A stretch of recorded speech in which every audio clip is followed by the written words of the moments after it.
रायगड, महाराष्ट्रासह देश विदेशातील ताज्या बातम्या पाहण्यासाठी मॅक्स इंडिया लाईव्ह चॅनलला सबस्क्राईब करा आणि बेल आयकॉन दाबायला विसरू नका.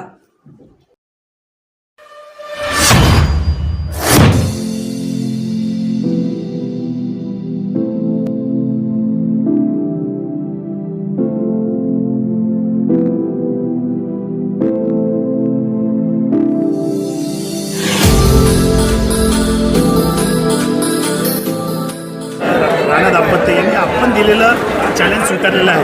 त्यांनी सांगितलं होऊ द्या 1 to 1. मला वाटते इतक्या चांगल्या वेळेस त्यांचं नाव घेणं काही मला बरोबर वाटत नाही आणि माझे प्रवक्ता त्याच्याबद्दल बोलत.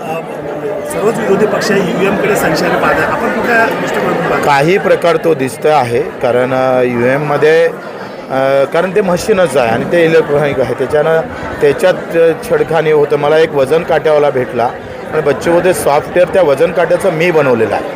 आता वजन काट्याचं सॉफ्टवेअर जर मी बनवलं असेल तर मी ज्याला जे कमांड देईल त्याप्रमाणे तो वजन काटा हलवू शकतं. अर्थातच तुम्ही जर 10 किलो क्विंटलभर जर गहू आणले तर मी ते 15 किलो वाढवू शकतो, 20 किलो वाढवू शकतो. तर ती आखरी हे मान्य करावं लागेल. माझं असं म्हणणं आहे का भारतीय जनता पार्टी ही सत्याकडे जाणारी पार्टी म्हणतात, आम्ही सत्य त्यांचं प्रमाण असं ते म्हणतात. इवन मोदीजीनं पण UMबद्दल बोललेलं आहे. तर माझं म्हणणं आहे का मशीन जे राहतं ती बटन दाबण्याची प्रोसेस ते तशीच ठेवावी, पण VVPAT ज्या याच्यातून आम्हाला दिसतं तो VVPAT बाहेर आला पाहिजे. तुम्ही एक सांगा का पहिले बॅलेट जे होतं त्या बॅलेटवर समोर एक पावती राहायची, मतदान केंद्र क्रमांक राहायचा आणि बॅलेटवरही क्रमांक राहायचा. म्हणजे माझं मत कुठं गेलं ते बॅलेटच्या क्रमांकामुळं मला समजायचं आणि त्या वरच्या पावतीवर पण सही राहायची आणि बॅलेटवरही माझी सही राहायची. आत्ता मला हे मतदान निवडणूक आयोग मला सांगू शकतं का माझं मतदान कुठं गेलं ते मला सांगा. हा भारतीय राज्यघटनेनं संविधानानं दिलेला अधिकार आहे का मतदानाचा जसा अधिकार आहे तर माझं मतदान कोणाला गेलं तो पाहण्याचा अधिकार आहे. ते निवडणूक आयोग दाखवू शकत नाही. VVPAT येतं, त्याच्यावर चिन्ह येतं, पण ते कोरं येतं, एवढीशी पावती येतं, पण त्याच्यावर मतदान क्रमांक का टाकत ना तुम्ही? त्याच्यात बाहेर जेव्हा आल्यानंतर ती पावती जेव्हा बाहेर येतं त्याच्यावर सही घ्या, मतदान केंद्र टाका आणि बाहेरच्या बाजूच्या डब्यात ते टाका. हे पूर्ण आम्ही पाहतोय मशीनद्वारे होईल आणि हे मॅन्युअली राहील. म्हणजे वाटलं तर हे मॅन्युअली मोजता येईल, एवढं साधं प्रोसेस राहू दे ना UM मशीन. पण हे पर्याय भाजपनं स्वीकारला पाहिजे. अगर डर नाही है, आपल्याला वाटतं का लोकहित? तुम्ही सांगा, महाराष्ट्रामध्ये मी 25 वर्ष राजकारणात आहे. एखाद्या कुठल्या नेत्याला 1.25 लाख 1.5 लाख मतं भेटायची. आता सरासरी 1.25 लाख 1.5 लाख मतं आहे. हे काय चोख होतं काय? लाडकी बहीण असं म्हणता तुम्ही, तर माझ्या मतदारसंघात गारपिटीचे नुकसान भरपाईचे एका शेतकऱ्याला 3-3 लाख रुपये दिले, 6-6 लाख गेले. इतर मतदारसंघात ते वाटप नाही झाले, पण माझ्याकडे झाले.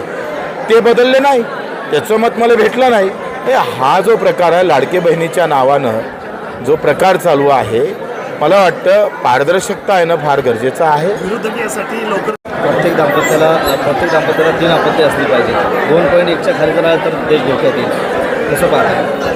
नाही, मला वाटतं हा राजकीय मुद्दा आहे, राष्ट्रहिताचा आहे. प्रत्येकाला 2 दाम्पत्य असली पाहिजे.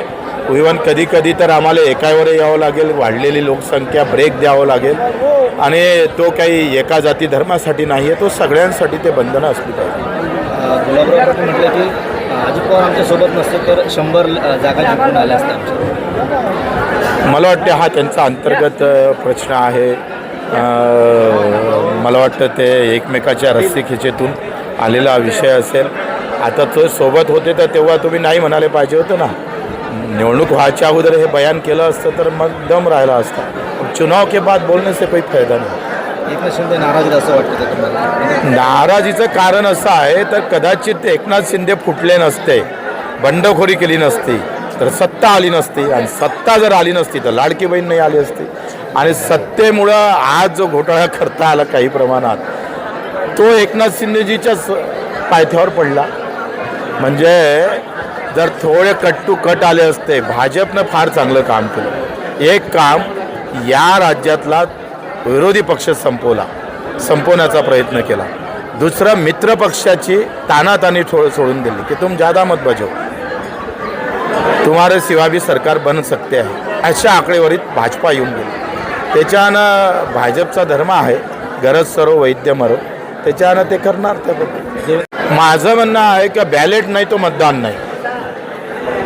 जेव्हा जेव्हा बॅलेटशिवाय तुम्ही येत नसाल तर ते मतदानच झालं नाही पाहिजे. केला प्रयत्न तर त्याचं सगळं वाटोळं केलं पाहिजे. आपल्यालाही EVM मशीनचा फटका बसला असं वाटतं. काही प्रमाणात मला वाटतं, कारण काही ठिकाणी जो पाहते आहे का काही मतदान केंद्रावर जसं घाटलाडकी शिरजवा कसबा ही 4-5 गाव आणि शहर इथं जो प्रयत्न केलेला दिसतो आहे. आणि ज्या उमेदवाराच्या सभेमध्ये मुख्यमंत्र्याच्या 400 लोक नव्हते आणि 2 व्हीलरची रॅली निघाली ती 400 लोकांची होती, आमची 15,000 होती. प्रत्येक प्रचार हा सक्षम होता, मजबूत होता. प्रत्येकाच्या डोक्यात होतं बच्चूकडून निघणारच, पण तो पडला कसा हा चिंतेचा विषय आहे. भाजपबद्दल बोलताना आपण असं म्हटलं की गरज सरो वैद मरो, तुम्हाला काही अनुभव आला आहे का?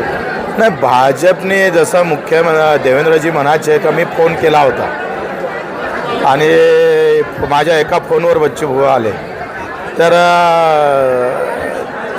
त्या मागचा जो त्यांचा सत्तेबद्दलचा फोन होता त्यानंतर त्यांचा एकही फोन कामासाठी नाही आला किंवा तुमच्या मतदारसंघासाठी काय पाहिजे याच्यासाठी कधी फोन केला नाही.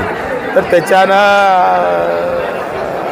धोरण एकंदरीत तेच आहे का सत्तेसाठी फोन करता आला देवेंद्रजीला, तर मित्रता टिकवासाठी एखादा फोन केला असं तर बरं वाटलं असतं. एकमेकांकडे कोंडी केली. मी शिंदे साहेबाला सांगत होतो, बरेच डाव सांगितलं होतं का तुमचा कोंडी करण्याचा प्रश्न हे होईल. कारण शिंदे साहेब एकमात्र मुख्यमंत्री असे होते तर तो सामान्य माणसाचा ताईत बनण्याच्या विचाराची त्यांची वाटचाल होती. 2 वाजतासुद्धा सामान्य माणसाला भेटणारा पहिला मुख्यमंत्री मी पाहत होतो. आणि त्याच्यामुळं भाजपला कदाकाळी असं वाटलं होतं का शिंदे साहेबाला आपण थोडं दाबून ठेवू, पण ते सत्तेत असताना दाबू शकले नाही, पण त्याचं काम बोलत होतं. त्याच्यानं ते कोंडी करण्याचा प्रयत्न होणारच होता. आखरी भाजपला एक हाती सत्ता घ्यायचीच आहे आणि तो घेणार हे काही ते वाईट नाही, प्रत्येक पक्ष ते करणारच आहे. त्याच्यानं मित्रता किंवा केलेलं काम किंवा असलेले ऋण हे राजकारणात फार पाहिलं जात नाही. आणि जात आडवी आली असं सांगितलं, काय आपण कसं पाहतो? काय झालं का व्यवस्थित काम भरपूर होतं. म्हणजे मला एका गावातलं उदाहरण सांगितलं तर तिथं 700 मतं आहे आणि तिथं माझं 50 कोटीचं काम आहे आणि तिथं मला 200च मतं भेटले. आणि तिथं जेव्हा मी पाहिलं तर काही संघटनेकडून काही संस्थेकडून त्यांना जातीचे गणित पटवून दिल्या गेले, धर्माचे गणित पटवून दिल्या गेले आणि कुठं कुठं तर काही पोस्ट माझ्या विरोधात शेख जब्बार म्हणूनही टाकल्या गेले. तर अशा पद्धतीनं धर्म आणि जातीच्या याच्यात लोक पेटतात आणि त्या अफूची गोडी आहे असं प्रत्येकानं म्हटलं आहे. त्याचा कदाचित बळी पडलो असेल. मात्र त्याला म्हणजे घोषित करण्यासाठी उशीर होतो. काय दुसरं काही शिस्त आहे? मला असं वाटतं का देवेंद्रजीच्या नावावर भाजप शिक्कामोर्तब करेलच आणि नाही केलं तर मग असं समजावं का त्याच्यातलं नाही केल्यानंतर मग मात्र मी तुम्हाला सांगेन का त्याचं कारण काय ना करण्याचं. आता मुख्यमंत्री काही हो, कोणीही हो, कोणत्याही पार्टीचा हो, तो पहिला प्रश्न आहे का सामान्यांचं काय. त्यांनी म्हटलं होतं का शेतकऱ्याचं कर्जमाफ करू, तर ते वाट पाहू, होऊ द्या आता कोणी मुख्यमंत्री.